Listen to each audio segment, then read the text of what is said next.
God, I offer myself to you to build with me and to do with me what you want.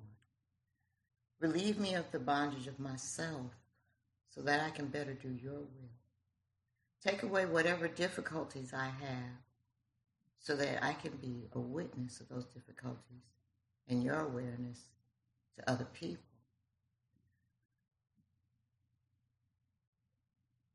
God, show me the way that you would have me to go. Give me the direction of your power, your love, and your way of life. More importantly, may I do thy will always. Amen. Thank you. That's my version, so I can understand third step prayer. My name is Leslie Strange. I'm a recovering addict. My sobriety date is November 2nd, 1988. I was a kid. I was 28 years old, thought I was grown, and was crossing over that line somewhere. In the 80s, I crossed over that line. I was 28 years old. I didn't have any kids. I was free. And you know what happens when somebody doesn't have any guidance and direction and they're free? They're not really free. They're just loose to roam the earth. You know, if you're anything like me, I did that. I'm a cocaine user of the worst variety because I take anything without questions being asked. I'm the girl that takes something even if you give it to me and I see another guy die or another guy go into cardiac arrest, or I heard about somebody dying about this or getting shot or something like that. I'll take a hit while we're talking about the story. I'm that kind of girl.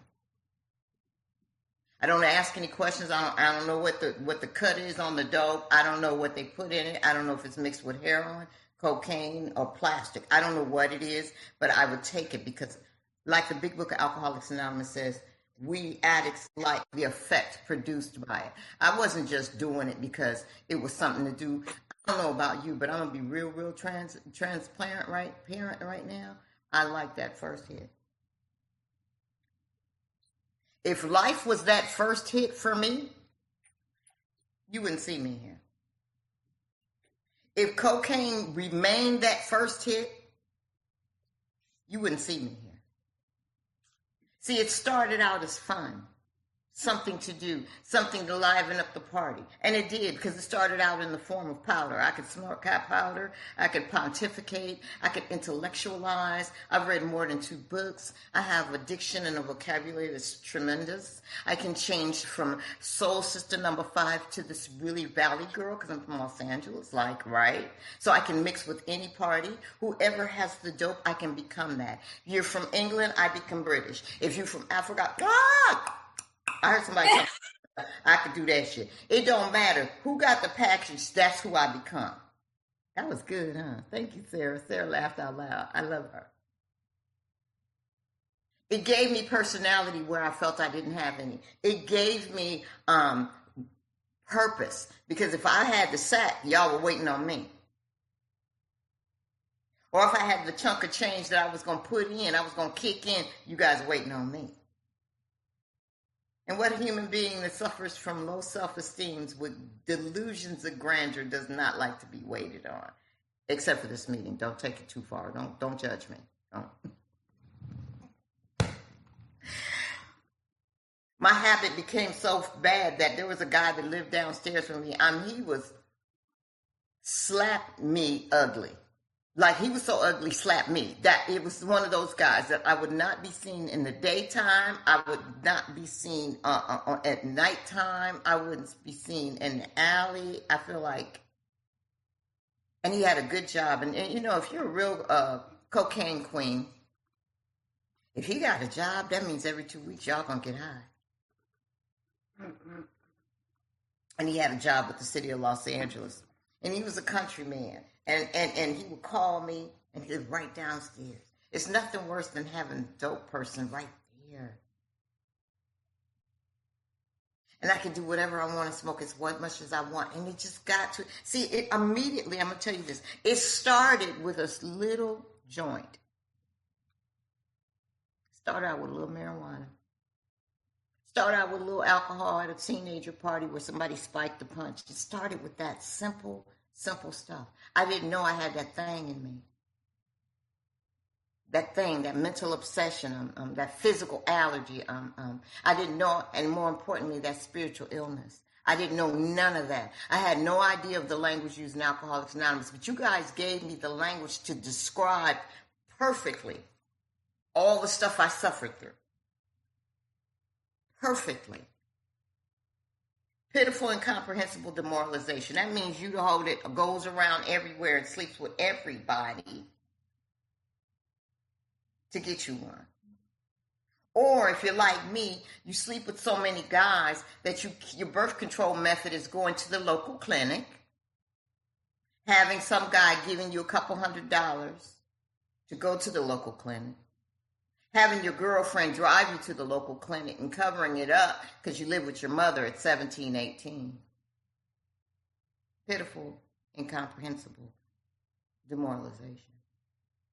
Or things like fear is the thread that's through, it's corroding thread in our lives. You know what I found out about this program is not only am I a dope fiend, crackhead, alcoholic, weed head, crystal meth, snorting black beauties, chopping up all kind of insides and outsides of pill, Valium, Xanax, Allerest, Tylenol PM, let's talk about NyQuil, addict.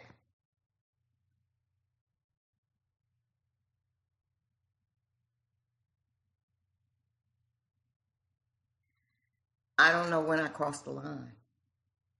Now, some people might be able to say exactly what date, what moment, what time they crossed that invisible line into the void of not being able to come back. What that looks like, friends, is not being able to control it, enjoy it, measure how many amounts, measure how long I'm going to do this, or I'm just going to do this before I go to work for a few hours. Or I'm just going to do a little bit before that important wedding date or that party. See, for me, when I lost all control, it took over. It took over and it told me what to do. It being my disease that centers in my thinking. And I got so bad in it that I had separated myself from everyone. By the time you're heavy in your disease, you're kind of a solo artist. If you're anything like me, I rolled by myself and had the nerve to be proud of that shit. I was talking to somebody about, I'm talking about some spiritual stuff that I've learned in 33 years. I was talking to a girl I was doing a fifth step with, and she was reading her fear inventory to me, and the word that kept recurring, because what we do in this inventory, and I'm talking about fear because that's a major factor here. We put down the fear and why we have it. That's all it says in the big book. And then it asks a question, was it where self-reliance failed us? Well, of course, I'm going to have a bag load of fear if I'm not dependent upon a power outside of me. So she had this fear, I don't want to be dependent upon anybody. I don't want to have to ask anybody for anything. I don't want to have to, bow down and look stupid because I need some help. I don't want to do this. I don't want to do that. And her fear inventory was snowballing with every fear she had written down. I don't want to leave this person because everybody gonna think, no, if this is the famous one, if I break up with him or her, somebody else is gonna get him and her or her, and all of my work on him or her is gonna be lost because another girl's gonna get him, or another guy's gonna get her, and she's gonna be exactly what I've been working for her to be. Ego, that's one of mine, big ones. And we went back into the third step in the 12 and 12. And it talks about the right form of dependence and the wrong form of dependence. See, I was dependent upon the dope man to be there, even though I was about $5, $10 short. See, I was dependent upon the liquor store to have my brand of alcohol. I was dependent upon this person to come pick me up so we could go to the party. In fact, I'm dependent upon so much stuff that I don't realize that when I turned on this light, when I turned on that light, I was dependent upon them coming on. Do you understand? They talk about electricity. I don't know how the shit works, but I depend upon it because I put in the work to get my butt up, walk over to the switch, turn it on, the light's going to come on. So you mean to tell me you don't have dependence upon people or things? And she broke down and cried. I said, there's nothing wrong with needing help. I think everybody in all 53 of these squares needs some kind of help. Now, how you going to be independent?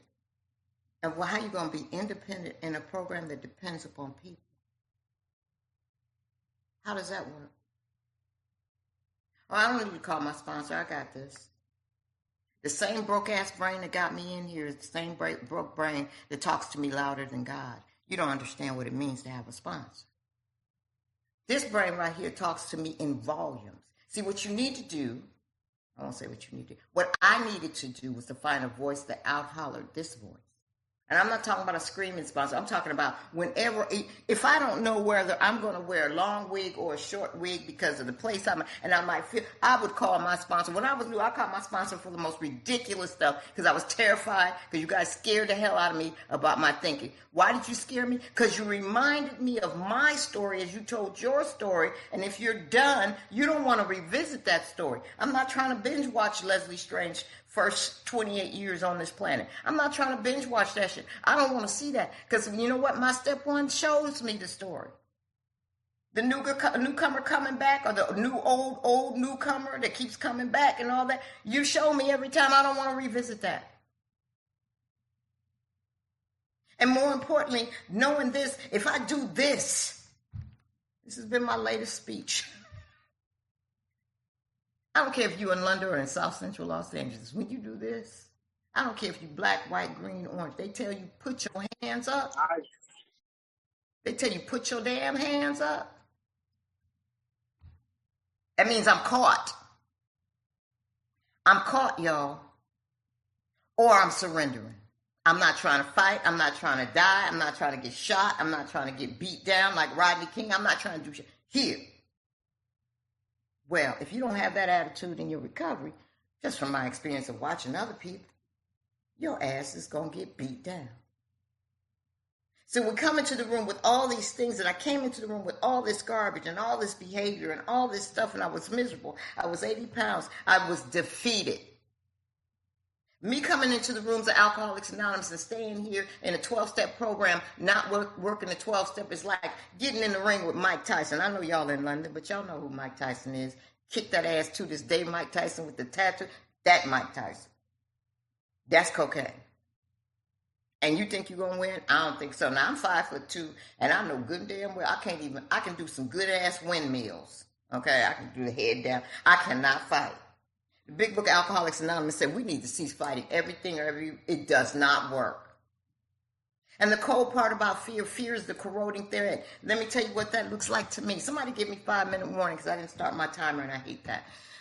Let me tell you, friends, behind every defect, now 6 and 7, I focus on 6 and 7 because when I was new in sobriety, I skipped it. It was one pair. I didn't pay any attention. I was just trying to do the 4th and the 5th and 8th and the 9th. I didn't know nothing about 6 and 7. I'm 99 billion years old. And guess what? The light for what the purpose of 6 and 7 examination is in front of my face. I get it now.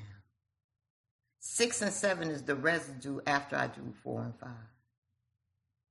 That's the stuff that I have to be on the lookout for. See, 4, I found out, was to get rid of my resentments against my mother 5,000 times. She was on my inventory forever, by the way, until I forgave her.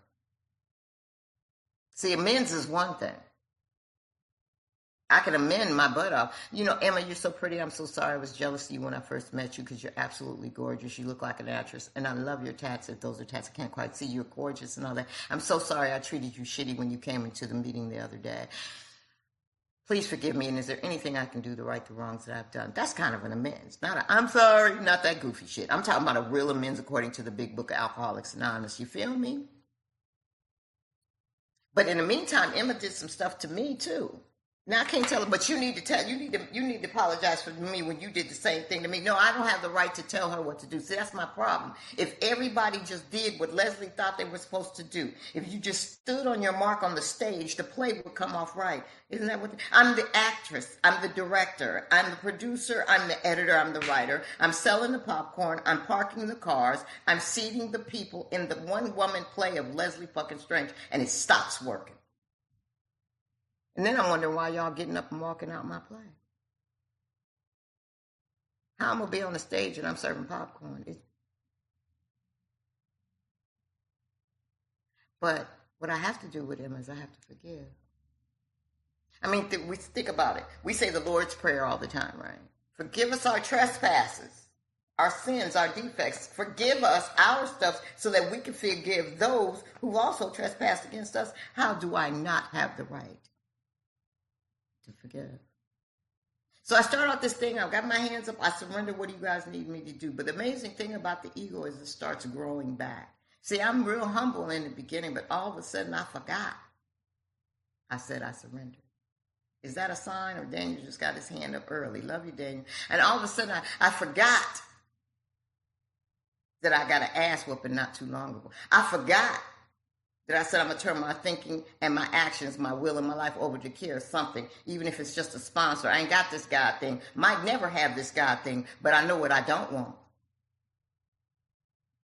And then slowly but surely the ego keeps growing back. Now, don't add to it that I've said to God I'm insane and only you can restore me to sanity. And then I also turn my will and my life, my thinking and my actions over to care of a power greater than me. Now, you may not have this God thing. You hear us use the word God because we run out of names. I call him Most High, the universe, the solar system, whatever it is. But I just make sure I don't call it Leslie Strange. Hello.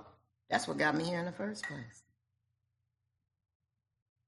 So I go and get this sponsor who is the umbilical cord connection to my power because I'm too new. I got 33 years and I still feel like that I am too new not to be sponsored, not to be led through this journey called life, not to be able to be driven over the speed bumps of life. What makes me think that life is supposed to be a continuum and a smooth ride like that? Life is like an airplane in a storm. Put on your seatbelts and we finna go for a ride. Bitches, hold on. But what Alcoholics Anonymous teaches me is the holding on points, the dips, the low points, the turnarounds and all that. Somebody had a meme one time, this is what I think life is, and it was straight line. This is what life really is, and it was squiggly line all over the place. That is life without dope. So why do I want to add dope to life that's already going to be challenging? God didn't, he gave us life form, but we created the life that we have as human beings, as in individuals. See, I stopped blaming God for the babies that are born dead. I stopped blaming God for the deaths and the riots. I got to stop blaming God for the, when I saw the facts for the rapes and injustices and all, I stopped blaming God. I read this book real quick, and it's another book that I read outside of Alcoholics Anonymous and Cocaine Anonymous, and it's called Conversations with God, Book 1. And he talks about how he used to ask God these different questions, and he wrote down a question, said, God, why do you, if you say you love all your children, say, I'm a recovering Catholic. That's how we were raised. God is everywhere. He loves all of you and all that. But then he go do some petty stuff like, look, create COVID. This, I'm just going to use it. Or flood the earth. You know, do the Noah thing, or he turn your whole family into salt. That petty shit. God, that's why I separated from God, because he was too petty. He was like, okay, I can't deal with you, dude. You are too condemning. But what I found out in that book, the guy asked a question, and I said I would ask God if I ever have a chance. I said, God, why is all this stuff happening? Why, if you love us all, why do you let us suffer? Why, if you see that somebody's dying of alcoholic drug overdose, why wouldn't you just jump in there? You're God. You could just boom, come down here like Aladdin and just zap that disease up out of me. God's answer, which made sense to me.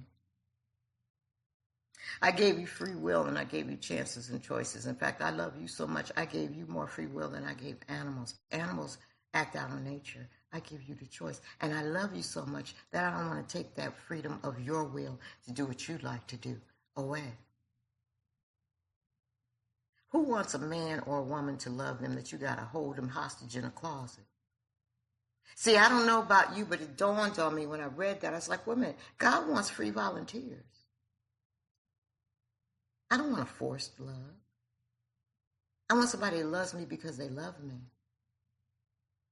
And as I started changing my whole idea about God and the concepts of the universe, then I started looking at the 12 traditions and the 12 principles behind the 12 steps. Then I started looking at the 4 absolutes that started this whole damn thing. And I started looking at it and going, oh, those are God characteristics. How do I become honest and full of integrity and fearless and having brotherly love and being of service? See, I'm selfish and self-centered and self-seeking. I need to be of service because it's not just for you. It's to keep me out of here where my disease lies. It's something about God's way that he made human beings. You ever give someone something from your heart that you know they needed? Have you ever gone out on the street and taken their jacket off and given it to a homeless person? Have you ever taken a whole family to McDonald's? They're standing there with a sign. I'm not giving you no money, but come on in here. The little kids, everything, order whatever you want. Feed them and wave them on and bless them on. Have you ever done something that felt so good you wanted to run back and tell everybody what you did in spite of them saying, don't tell nobody, it takes away from bullshit. Tell everybody what your selfish ass did that's outside of a real addict. That's not the characteristic of a using addict. A using addict is all about me, how much I'm going to get, how much you going to give me, and how we can get down. That's what a real addict's about. But when you start being about God and this spirit called recovery and service, all of a sudden, I don't matter as much. All of a sudden, I just know that one thing happens. I am so busy working with Laura. I'm so busy working with Shaniqua, and I'm so busy working with CJ, and I'm so busy working with Brad. I forgot about me. Well, damn it, ain't that the thing we should be doing? How much time I got, y'all? Somebody put a hand up. 10 minutes, Leslie. Okay, thank you. Isn't that what this is all about? Being of maximum service to God and his people. I mean, look at it this way. I have a sponsor that struggles all the time talking about she don't like people. I just don't like people. I don't like people. I don't like people. I don't like people. And I sit in wonderment, and I'm judgy. I'm sorry. Forgive me. Shoot me in the toe. You don't like people. But people helped you get double digits. You don't like people. But you got women in here just like you. You don't like people. But there's an addict somewhere that's dying, that's teaching somebody else a lesson on what not to do so that they can stay sober. But you say you have a God of your understanding. Then if you don't like people, you don't understand God, in my opinion. I ain't telling you got to go fishing with all our asses. You ain't got to put us all in the same boat, because I wouldn't come over some of y'all's house, and y'all wouldn't come over mine. But the point of it is be willing to accept the things I cannot change. And more importantly, having big balls, courage, to change the things that I can. Now, how do I know what I can and can't change? First of all, half the time I don't know. Second of all, I might have to run it past my sponsor. And if you practice these principles over and over, it'll become automatic. It's like a beautiful symphony. It's like a lovely love story. It's a story between that crackhead that was over there on the floor, on the ground, butt naked, parting the carpet with a fucking knife, looking in pockets and picking in socks and shoes, crawling around, giving of himself or herself to anybody unrecognizable, 80 pounds, 50 pounds, in and out of jail asylums, thinking it's the job, thinking it's the marriage, thinking it's the way your mom and your dad raised you. You had an abusive mother and abusive father. I'm so sorry you weren't born into the family you should have been born into. My sponsor said that whole speech to me one time. I was with her for 26 years before she died. She said, okay, baby, so I'm sorry you didn't get the parents you think you should have had. And I'm sorry that your mother didn't know how to treat you because you were a wonderful child. I apologize for your mother being married 5 times and your stepfathers being assholes. I'm so sorry that the world is unfair and life doesn't treat us right. And she paused. And she said, so what? And what? Now what? And when she said it that simply, I was like, oh, she understands. I'm sorry. She was apologizing for all the injustices that have been done to me, fancied or real. And then she came back, okay, so we got that shit out the way. Now what you going to do with it? How long are you going to be 40, 50, 60 years old talking about what your mother did when you was in the 3rd grade? What do I do about that stuff? See, the 3rd step is the thread that goes between every step. Every step I take, there's a 3rd step between every step. Look at it. If I take a risk and get a sponsor, I'm taking a 3rd step. If I listen to the sponsor, I'm taking a 3rd step. If I sit down with pen in hand, say the 3rd step prayer, and start writing my inventory, I'm taking a 3rd step. If I start writing all my inventory, all my resentments, all my fears, and my immoral sex inventory, and I'm ready to read and set up an appointment with my sponsor to do my 5th step, I'm taking a 3rd step. And then when I come away with that list of all my defects and my shortcomings, I've taken a third step because now I've turned the whole mirror, reversed my spiritual glasses. Now I get to look at me. Now I get to see the truth. Now I get to see the lies that I've told myself that gave me excuse to get loaded and hurt other people. Third step. And then when I'm sitting up here with this list of all the people I need to make amends with, and even though I don't feel like I need to owe this person amends, I really don't understand what the hell my sponsor said. I wrote it down anyway. I really don't like this bullshit because they hurt me too. I'm taking a third step. And then when I have the unmitigated gall to say a prayer and go over to my mother-in-law's house who hated my guts and had to sit there and give her a formal amends because I went off on her too. And so I added to that too. And I had to make an amends years later. And I had to sit there and listen to a 70-year-old lady tell me everything she didn't like about me humbly and not say a word. I took a third step, but more importantly, I took it with God now. Now that's a step you take with God. Ain't nobody there to hold your hand. It's called brave. It's called courage. It's called fearless. It's called I don't want to get loaded again. I want to get right-sized with God and his people. And as I walked away, I get in the car and I call my sponsor. I said, how come I feel worse?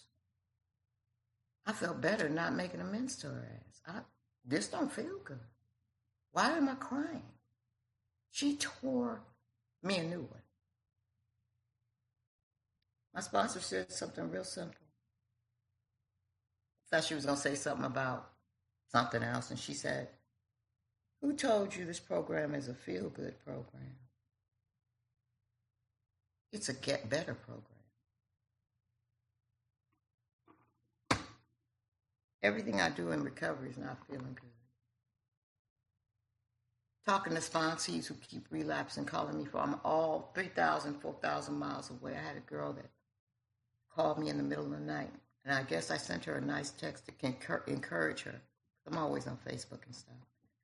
She called me drunk. Now, I'm working with others. They say, you don't talk to alcoholics when they're drinking. But sometimes when they're drunk, and I don't know this girl from Adam, I stayed on the phone with her for 30 minutes. And she was doing the drunk talking. And she was asking me questions. I said, I can't answer that till you get sober. I need a voice that's louder than my alcohol. I need a voice that's louder than the cocaine. I need a voice that's louder than the dope in my system. That's why we want you to get the dope out your system before you start calling us. Because I can't, that cocaine on your chair or on your plate is talking louder than me. You're not going to hear the God in me. Today, what it's like. It's a hell of an adventure. I haven't been working. Money's... Excuse me, I know we're recording, but money's fucked up right now, for real. I live in a house by myself. I've done everything humanly possible. The wisdom to know the difference. I got this room together. I'm trying to rent it out. Traveling nurses, beautiful house, all the shit I could do. Then I got this little certificate and notary and all that kind of stuff that we do, mortgage lending notary. And then I have my paralegal certificate. And then I'm doing resumes. So I've got all these streams of income. I set it all up. It's I've done the footwork. Now it's the wait. Now I don't know about you, and I'm going to close it up with this. I don't like waiting. My sponsor called me and she said, I only got 2 more days in this Airbnb that I'm in. And I said, baby, we're at an in the meanwhile. Because God, he doesn't recognize time, but he recognizes the need. He sees you. See, I don't have to keep praying the same prayer over and over again because he heard me the first time. Not only that, he got a front row seat. He knows. See, what I like to say, and I like to play mind games because I'm a crazy addict. I like to say it like this. God is up there or wherever he is, the Most High Spirit, whatever, and it's a big chessboard, and he's moving things around. This person's got to get a promotion. This person's got to move to another state. He's moving things around so that he can fit me where I belong. Because what's meant for me will be for me, and there's nothing I can do about it. But what's not meant for me will not be for me, and there's nothing I can do about it. So them relationships you grappling at, did that, married twice in the fellowship, got 2 sons. That job that you knew you was going to love for the rest of your life, you applied for, you had all the credentials, you matched all the job descriptions and the money that's going to be right, and you done took yourself into buying a house, and you done took your magic magnifying flotation device of a mind and predicted how you going to live, and you going to roll funky. No, maybe you didn't get it because God said, no, you ain't ready for all that right now. You lose your goddamn mind. Money, property, and prestige. An addict like me diverts me from my primary purpose. I forget about the kids. I forget about you. I forget about, oh, I got a meeting. Oh, I forgot I've got a commitment. I start forgetting about all sorts of stuff. And on top of that, my ego starts growing. I forgot about you. I forgot about this. What happened to this? What happened when you get 10 years in, you got 2 sponsees? What happens when you get 17 years in, you got a husband and you have an affair in front of the room's Alcoholics Anonymous? What happened to these hands when your ass was on fire and God saved you again? What happened? I'm going to always be scrubbing the toilet, flushing it with 4 through 9. And then on top of that, if I don't do 4 through 9, I'll be doing a 10 and 11 for the rest of my life, a day at a time. What kind of, that's not a bad sentence. You rather have a sentence to being of service, or a sentence in cell block D, or a sentence in the grave site over on whatever street you live on. You're all sentenced to something. The easier, softer way is being sentenced to the rooms of Cocaine Anonymous. And it's not a sentence, it's a blessing. It's an opportunity. It's an opportunity to fix all my garbage and get right with God and his people, so that when I die, y'all can put on my gravestone, I want a CA symbol, AA symbol on there, and say she would talk shit, but she did die sober. That's all I want. I want to live a peaceful life. I want to be an old lady that walks around and fusses at newcomers and tell her, pull that skirt down, girl. My skirt was shorter than that. I want to be one of them old timers that get on your damn nerves and your newcomers be thinking, I don't know what I'm talking about. I want to be that, because that way I'm still of service. I'm out of self. I'm in divine order, and I'm doing his will, not mine. May you find your path, your journey, but follow it. Follow these sponsors and stop arguing with your damn sponsor about what you don't think she know, because you don't like her because she black and you orange, and she don't like it and you don't like how he talked to you. And shut your ass up and sit down and take the pipe out your knee caps. I was going to say something else we recorded. And sit down some damn where. I just said that. I wanted to put the mama thing on there. So you're talking to a 61-year-old. I couldn't wait to be this grown. My name is Leslie Strange, and I'm a cocaine addict, and I love you. And thank you for waiting for me. I love you guys.